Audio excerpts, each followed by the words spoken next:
स्वागत है आपका प्राइम टीवी में और मैं हूं आपके साथ स्वप्निल यादव। वक्त हो चला है प्राइम उत्तर प्रदेश का, तो रुक करते हैं यूपी की पहली खबर की ओर।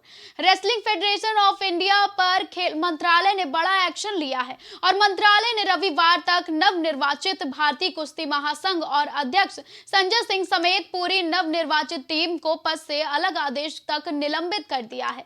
बताया जा रहा है कि संजय सिंह ने इस साल के अंत से सब पहले उत्तर प्रदेश के गोंडा स्थित नंदिनी नगर में अंडर 15 और अंडर 20 जूनियर नेशनल चैंपियनशिप के आयोजन की घोषणा की थी। इसके बाद खेल मंत्रालय ने बड़ा एक्शन लिया है। आपको बता दें कि रेसलिंग फेडरेशन ऑफ इंडिया पर खेल मंत्रालय ने बड़ा एक्शन लिया है और मंत्रालय ने रविवार तक नवनिर्वाचित भारतीय कुश्ती महासंघ और अध्यक्ष संजय सिंह समेत पूरी नवनिर्वाचित टीम को पद से अलग करने के आदेश दिए हैं। बताया जा रहा है कि संजय सिंह ने इस साल के अंत से पहले उत्तर प्रदेश के गोंडा स्थित नंदिनी नगर में अंडर 15 और अंडर 20 जूनियर नेशनल चैंपियनशिप के आयोजन की घोषणा की थी। इसके बाद खेल मंत्रालय ने बड़ा एक्शन लिया है। आपको बता दें कि रेसलिंग फेडरेशन ऑफ इंडिया पर खेल मंत्रालय ने बड़ा एक्शन लिया है और मंत्रालय ने रविवार तक नवनिर्वाचित भारतीय कुश्ती महासंघ और अध्यक्ष संजय सिंह समेत पूरी नवनिर्वाचित टीम को पद से अलग करने के आदेश दिए हैं और बताया जा रहा है कि संजय सिंह ने इस मामले के अंत से पहले उत्तर प्रदेश के गोंडा स्थित नंदिनी नगर में अंडर 15 और अंडर 20 जूनियर नेशनल चैंपियनशिप आयोजन की घोषणा की थी। इसके बाद खेल मंत्रालय ने बड़ा एक्शन लिया है। आपको बता दें कि नए अध्यक्ष की मान्यता रद्द कर दी गई है। संजय सिंह की मान्यता जो है वो रद्द कर दी है और रेसलिंग फेडरेशन ऑफ इंडिया पर खेल मंत्रालय ने बड़ा एक्शन लिया है। ज्यादा जानकारी के लिए हमारे साथ गौरव जुड़ चुके हैं। गौरव, 2 दिन पहले चुनाव और अब पूरी कार्यकारिणी का निलंबन किया गया है, क्या कुछ ये पूरा मामला है? अगर बता रहे हैं ये मामले की तो उसकी तमाम वजह है। वजह यहाँ पर कुछ अंदरूनी वजह भी है और कुछ यहाँ पर साधनी वजह। यहाँ पर कहा जा रहा है कि वहाँ पर जूनियर नेशनल चैंपियनशिप यहाँ पर गोंडा में आयोजित होनी थी। इसको लेकर यहाँ पर जल्दबाजी में डिसीजन लिए। जल्दबाजी का निर्णय यहाँ पर खेल मंत्रालय को संज्ञान नहीं लिया और जानकारी नहीं दी गई या यहाँ पर कुछ इतनी जल्दी निर्णय लिए गए, इसको लेकर भी यहाँ पर रोष व्यक्त किया था खेल मंत्रालय ने। और साथ खेल मंत्रालय ने इसी के चलते यहाँ पर इनका पूरा जो कार्यकारिणी थी, 15 सदस्यीय कार्यकारिणी थी, पूरे को रद्द कर दिया है और सबका निलंबन कर दिया गया है। और निश्चित रूप से खेल मंत्रालय का बड़ा यहाँ पर निर्णय है, बड़ा यहाँ पर चाबुक चला है कि जिस तरह से अभी हाल में चुनाव हुए थे तो यहाँ पर जिस तरह निलंबन हुआ है, कहीं ना कहीं ये भी देखा जा रहा है कि केवल ये वजह नहीं बल्कि कुछ अंदरूनी वजह भी यहाँ पर है, इसी चलते यहाँ पर निलंबन हुआ है। क्या साक्षी मलिक और बजरंग पुनिया के विरोध का ये असर है या फिर कुछ और है? गौरव, देखिए यहाँ पर किसका असर है, मैंने आपको दोनों चीजें बताई शुरुआत में कि इसकी कुछ अंदरूनी वजह भी है और कुछ सार्वजनिक वजह भी है। सार्वजनिक वजह में यहाँ पर खेल प्रतियोगिता का निर्णय जल्दबाजी में लेना बताया जा रहा था। अंदरूनी वजह में हो सकता है कि यहाँ पर साक्षी मलिक ने संन्यास का ऐलान किया, बजरंग पुनिया अपना प्रधानमंत्री कार्यालय के वहां पर छोड़ के आ गए थे। लगातार इसकी चर्चा विरोध चल रही थी और यहाँ पर पहलवानों ने इसको लेकर भी असहमति जताई थी और कहा था कि आपने यहाँ पर निर्णय तो लिया है, यहाँ पर चुनाव भी हुए पर यहाँ पर वही हुआ है जो नहीं होना चाहिए था। यहाँ पर प्रभूषण शरण सिंह के जो करीबी है संजय सिंह, उनको यहाँ पद मिला है, तो कहीं ना कहीं इसको लेकर भी एक वैचारिक मतभेद लगातार चल रहा था, विरोध चल रहा था, तो ये भी कुछ अंदरूनी वजह हो सकती है।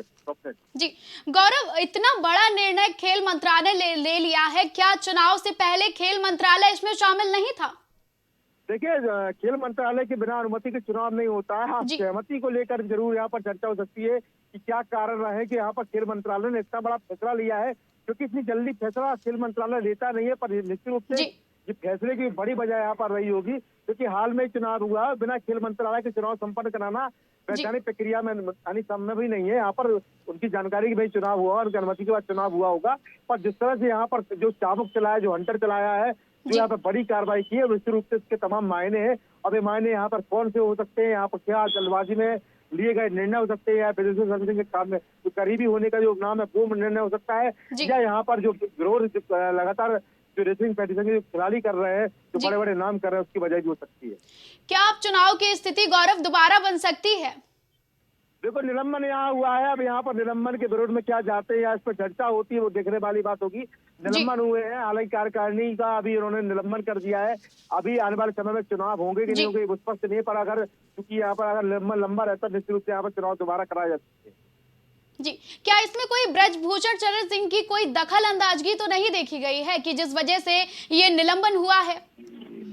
देखिए, मैंने आपको पहले बार तो बताया कि निलंबन यहाँ पर हुआ है और पूरी कार्यकारिणी को निलंबित किया है। तो कहीं न कहीं जी, यहाँ पर वजह कई है, मैंने आपको शुरुआत में बताया, कई सार्वजनिक वजह है, कुछ अंदरूनी वजह है यहाँ पर है। सरकार भी जानती है, खेल जी, मंत्रालय भी जानता है, चुनाव सामने आ चुके हैं, किसी को नाराज करना है, नुकसान भी हो सकता है। और खास तौर पर जब वहाँ पर चुनाव जीत कर आए थे, ब्रजभूषण शरण सिंह का जो स्टेटमेंट था कि जी, दबदबा है और दबदबा रहेगा, उसको लेकर भी यहाँ पर कुछ खींचतान का माहौल बना था। अब आने वाले समय में क्योंकि यहाँ पर ये बात बताई जा रही है कि जल्दबाजी में निर्णय लिए है, गोंडा में जी। राष्ट्रीय जूनियर नेशनशिप जो चैंपियनशिप है वो कराने का निर्णय बहुत जल्दबाजी में लिया है, इसलिए यहाँ पर खेल मंत्रालय ने बड़ी कार्रवाई की है। बाकी जो चीजें हैं वो खेल मंत्रालय भी जानता है, बाकी सब जनता भी जानती है। जी, ज़्यादा जानकारी के लिए बहुत-बहुत धन्यवाद।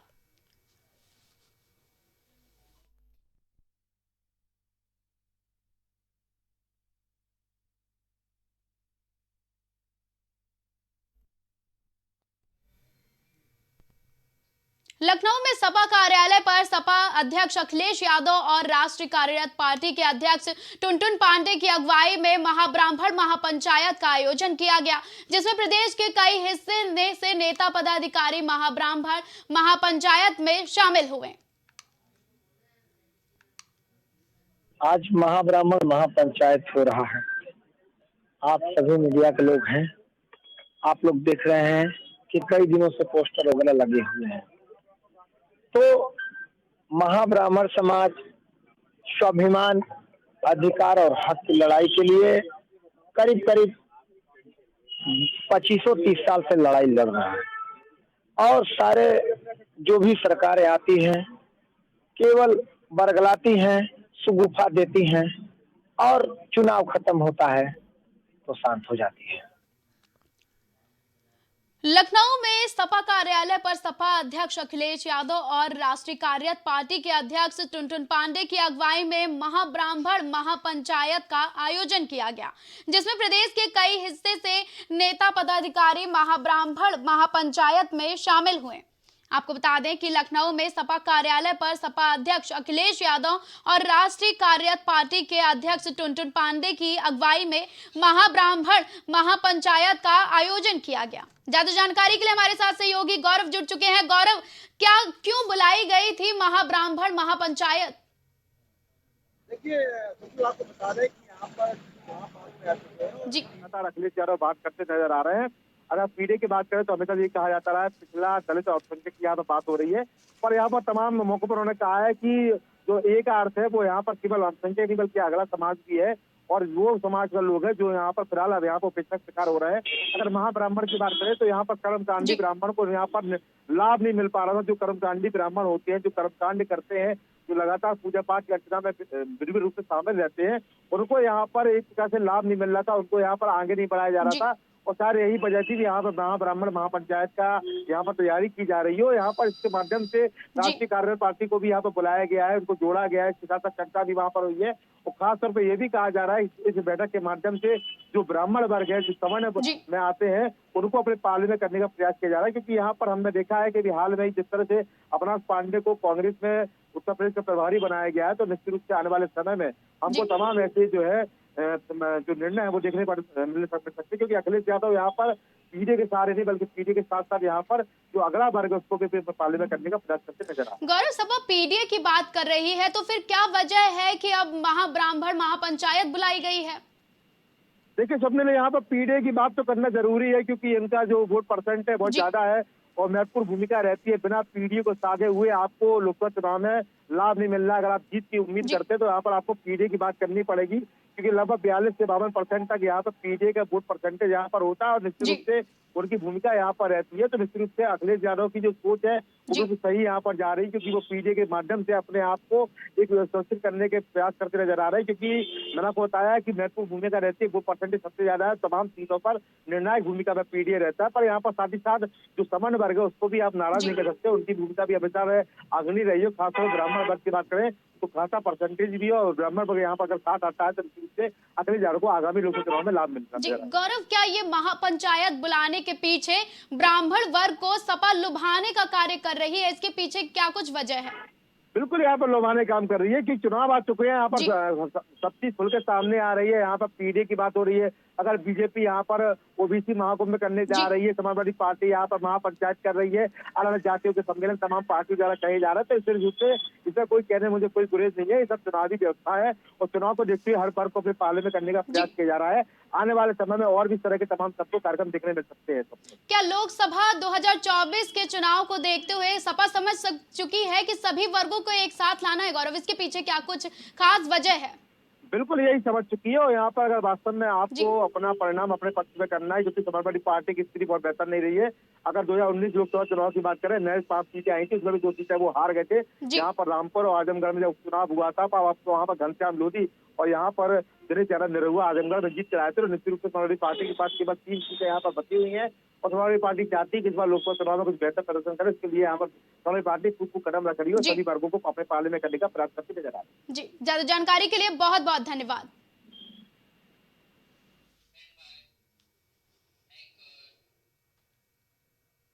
गोंडा में भाजपा सांसद ब्रजभूषण शरण सिंह ने के बयान देते हुए कहा कि 11 महीने के ग्रहण के बाद कुश्ती शुरू हुई है और बजरंग पुनिया, साक्षी मलिक का फैसला निजी है। वे चुनाव लड़े या कुश्ती, ये उनका निर्णय है।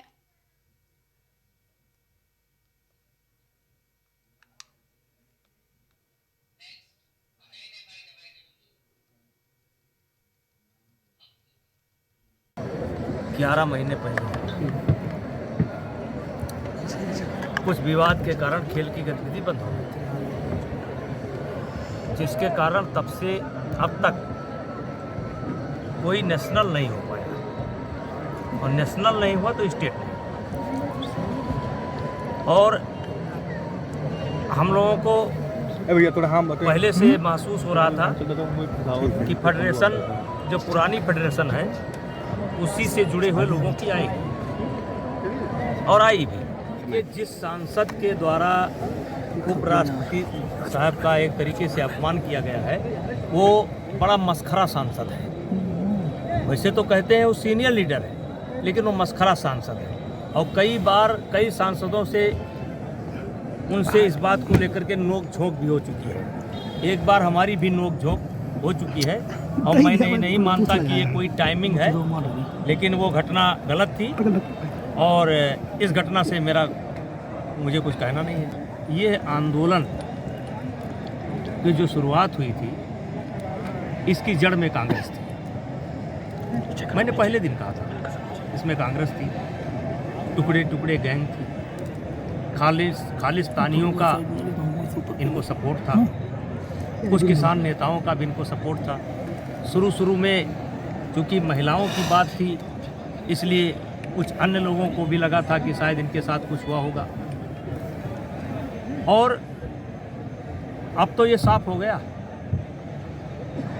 कि ये आंदोलन खिलाड़ियों का नहीं था और ये लड़की बचाओ, लड़कियों को बचाओ, इस बात का आंदोलन नहीं था। सांसद जी गाजीपुर में मंत्री दयाशंकर में श्रीलंका मैदान में आयोजित विशाल वैदिक महोत्सव में शिरकत करने पहुंचे थे, जहां यूपी के राज्य मंत्री दयाशंकर मिश्रा दयालु ने इंडिया गठबंधन पर बयान देते हुए कहा कि इंडिया गठबंधन एक चुनावी गठबंधन है। यह गठबंधन स्वार्थी सत्ता लुप लोगों का गठबंधन है। शायद इंडिया गठबंधन के दल 2024 तक के साथ खड़े न रहे। अलीगढ़ में एक हैरान करने वाला मामला सामने आया है, जहां दिल्ली गेट चौराहे पर मौजूद मस्जिद पर कुछ असामाजिक तत्वों ने जय श्री राम के नारे लिख दिए, जिससे इलाके में तनाव का माहौल हो गया। वहीं स्थानीय लोगों ने बताया कि मस्जिद की बाउंड्री पर अराजक तत्वों ने जय श्री राम का नारा लिख दिया था। हालांकि पुलिस ने घटना को संज्ञान में लेते हुए और आपसी सहमति से लिखे नारे को मिटवा दिया है।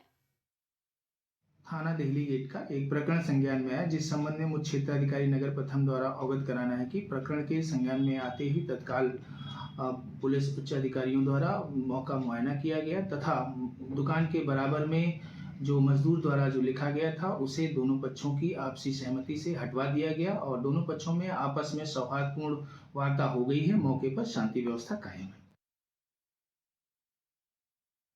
गोंडा में अवैध वसूली के चलते लाइनमैन को पुलिस ने हिरासत में लेकर फिर छोड़ दिया, जहां ग्रामीणों ने बताया कि कुछ लोग विद्युत कनेक्शन जोड़ने के नाम पर घूसखोरी कर रहे थे और जब इसकी सूचना पुलिस को दी गई तो पुलिस ने उन्हें हिरासत में लिया और 3 घंटे थाने पर बिठाने के बाद छोड़ दिया।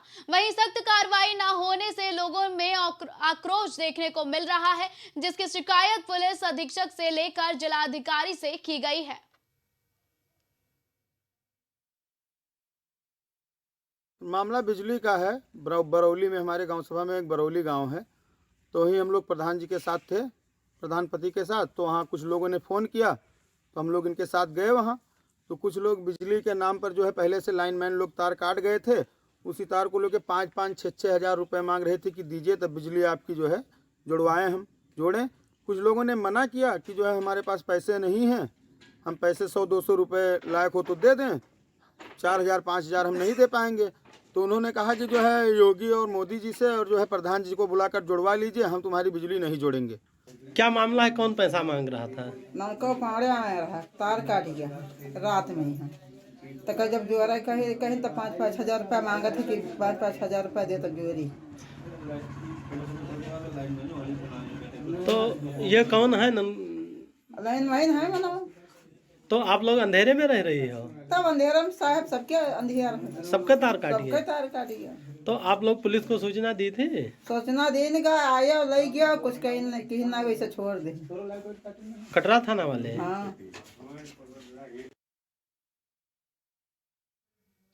प्रयागराज के नैनी कोतवाली क्षेत्र में सेव स्टार ग्लोबल स्कूल में लाइब्रेरियन और टीटी आर्ट पर पेपर के दौरान पता चला कि पेपर लीक हो गया है, जिसको लेकर परीक्षार्थियों ने जमकर हंगामा किया और हंगामे की सूचना पर कई स्थानों की फोर्स के साथ उप जिलाधिकारी मौके पर पहुंचे और आक्रोशित छात्रों को समझाने का प्रयास किया। हालांकि कई घंटे बातचीत के बाद भी कोई हल नहीं निकला। वहीं आक्रोशित छात्रों का कहना है कि परीक्षा में प्रदेश भर में निरस्त किया जाए और फिर से परीक्षा कराई जाए। कर रहे हैं हम लोग, प्रोटेस्ट कर रहे हैं हम लोग अपने एग्जाम के लिए थोड़ा सा इकट्ठे हुए हैं, क्योंकि री एग्जाम चाहते हैं हम लोग।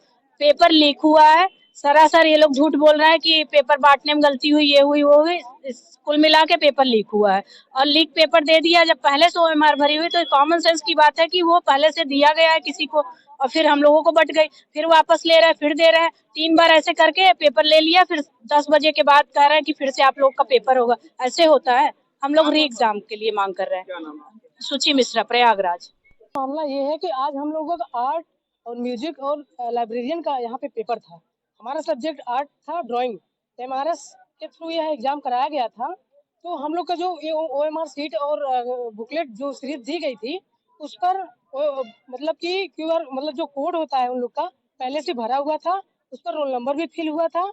तो सर जो हम लोग को दिया गया था उस पर हम लोग का सब्जेक्ट नहीं था, तो वो लोग बिना ओपन किए बुकलेट को फिल करवा दिए, जो कि उनका भी फिल हो गया और जो हम लोग को दिया गया था पहले से भरा हुआ मिला। तो सर हम लोग का एग्जाम भी नहीं दिया गया, कोई भी। सब एक रूम से कम 10 लोगों का OMR सीट भरी हुई मिली है सर। ऐसे ही सारे रूम से भी सारे लोगों को ऐसे ही इस तरीके से मिला हुआ है, फ्री मिला हुआ है। सर हमारी मांग है कि यह ऑल इंडिया लेवल पे सर इस एग्जाम को कैंसिल किया जाए। सारे जहाँ भी MRS के सेंटर है सर, इसको कैंसिल किया जाए। सर यह OMR सीट पहले से फिल हुई है, तो हम लोग कैसे मान सकते हैं सर? ये पेपर लीक। सर मेरा नीरज कर्ण कुशवाहा, इलाहाबाद, प्रयागराज। महोबा शहर पुलिस चौकी से चंद कदम की दूरी पर मोहल्ला भीतरकोट इलाके में पुलिस से बेखौफ दबंगों ने एक युवक पर जानलेवा हमला कर दिया, जिससे इलाके में दहशत फैल गई। बताया जा रहा है कि अवैध संबंधों के चलते युवक पर हमला किया गया है और साथ ही इलाके में हवाई फायरिंग भी की गई है। वही घटना की सूचना पर पहुंची पुलिस ने घायल को गंभीर अवस्था में जिला अस्पताल में भर्ती कराया है, जहां युवक की हालत नाजुक होने के चलते डॉक्टरों ने युवक को हायर सेंटर झांसी रेफर कर दिया है। फिलहाल पुलिस मामले की जांच में जुट गई है। जी, अभी जो युवक आया है हमारे पास, ये एक फिजिकल असॉल्ट का केस है। किसी से लड़ाई वगैरह हुई है, उसको मल्टीपल हेड इंजरी है और वो बहुत सीरियस कंडीशन में है। उसको प्राथमिक उपचार हमने प्रोवाइड करा दिया है। इसके बाद वो अभी हमने हायर सेंटर के लिए रेफर कर दिया। सर किस हथियार से हमला हुआ है? देखिए वो क्या है, कोई शार्प और ब्लंट दोनों ऑब्जेक्ट के निशान हैं। अब किस हथियार से है, लग रहा है जैसे चाकू या कुछ इस टाइप की है। बाकी अभी उसकी और जांच होगी तो उसके बाद पता चलेगा। ये हसीन और को राजू काटू द्वारा मारपीट की गई है। ये अभी प्रार्थना पत्र थाने में प्राप्त हुआ है, जिसके संबंध में उचित धाराओं में मुकदमा दर्ज किया जा रहा है।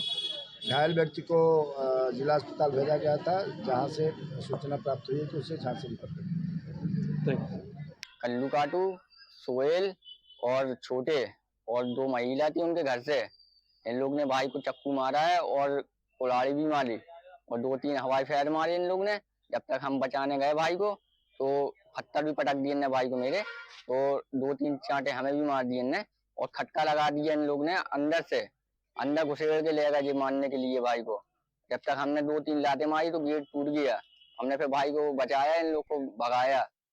पुलिस मौके पर पहुंची थी? पुलिस पहुंच रही थी, मगर पुलिस के सामने चक्कू निकाल के जो भाई को मार रहे थे। पुलिस की भी सुनवाई कर रहे थे, ना पुलिस है कि नहीं है, कुछ देर को आप कुछ नहीं आता। बांदा के बबेरू कोतवाली क्षेत्र अंतर्गत कोरम गांव के पास सड़क हादसे में बाइक सवार युवक की मौत हो गई और सूचना के बाद मौके पर पहुंची पुलिस ने बाइक सवार युवक को सामुदायिक स्वास्थ्य केंद्र में भर्ती कराया, जहां डॉक्टरों ने युवक को मृत घोषित कर दिया है। फिलहाल पुलिस मामले की जांच में जुट गई है। उत्तर प्रदेश के बलरामपुर जिले में स्थित 2 राष्ट्रीयकृत बैंकों में डकैती की योजना बना रहे अंतर्राज्यीय गिरोह को पुलिस ने समय रहते गिरफ्तार कर लिया। बताया जा रहा है कि झारखंड से गिरोह के सदस्य फिरकी बेचने के लिए शहर में घूमे बैंक के बड़े प्रतिष्ठानों की रेकी कर रहे थे और रेकी के बाद गिरोह के सदस्यों ने पंजाब नेशनल बैंक, बिजलीपुर, सिद्धार्थनगर के बिस्कोहर स्थित भारतीय स्टेट बैंक में डकैती डालने की तैयारी कर ली थी, जिसके बाद मास्टरमाइंड के साथ गिरोह के 6 सदस्यों को पुलिस ने गिरफ्तार कर उनके पास से गैस कटर, रिंच, हथौड़ा सहित अन्य सामान भी बरामद कर लिया है। पकड़ा गया है जो अंतर्राज्यीय गैंग है और इसमें 6 सदस्य हैं जो झारखंड राज्य के मूलतः रहने वाले हैं। इनके द्वारा योजनागत तरीके से बैंक में सेंध लगा के चोरी करने की प्लानिंग की जा रही थी और बिजलीपुर के पास से इनको पकड़ा गया है। 6 लोग अरेस्ट हुए हैं, जिसमें से सेंध लगाने के लिए जो औजार का इस्तेमाल होता है, गैस कटर आदि, उसको बरामद किया गया है। यूपी के हरदोई जिले में पुलिस ने कपड़ा व्यापारी का अपहरण करने वाले कार सवार 2 बदमाशों को मुठभेड़ के दौरान गिरफ्तार किया है।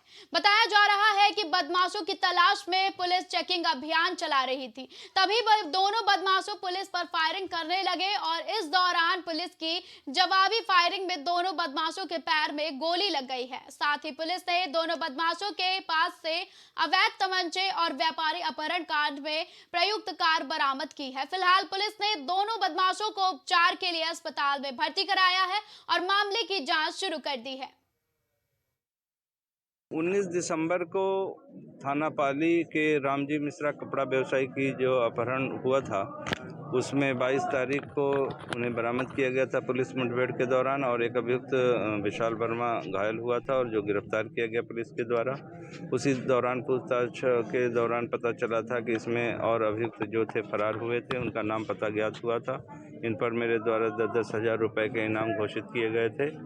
आज मल्लावा थाना क्षेत्र के जब चेकिंग चल रही थी कि जो गाड़ी अपहरण में प्रयुक्त हुई थी यूपी 32 नंबर की सेंट्रो कार थी, वो जाती हुई दिखाई पड़ी, तो सीओ मल्लावा और उनकी टीम द्वारा इसका पीछा किया गया।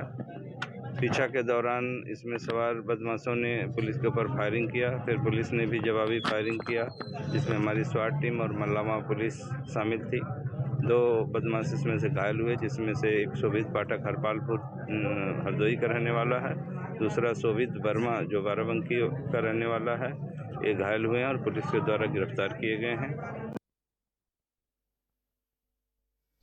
कानपुर देहात की पुलिस ने 25,000 रुपए के इनामी अपराधी को कड़ी मशक्कत के बाद गिरफ्तार कर लिया है। बता दें, कानपुर देहात में पुलिस और एक अपराधी के बीच हुई मुठभेड़ में आरोपी के पैर में गोली लग गई, जिससे वो घायल हो गया। साथ ही पुलिस ने आरोपी के पास से 1 लाख की नकदी और 1 बुलेट और 1 जिंदा कारतूस बरामद की है। फिलहाल पुलिस मामले की जांच में जुट गई है।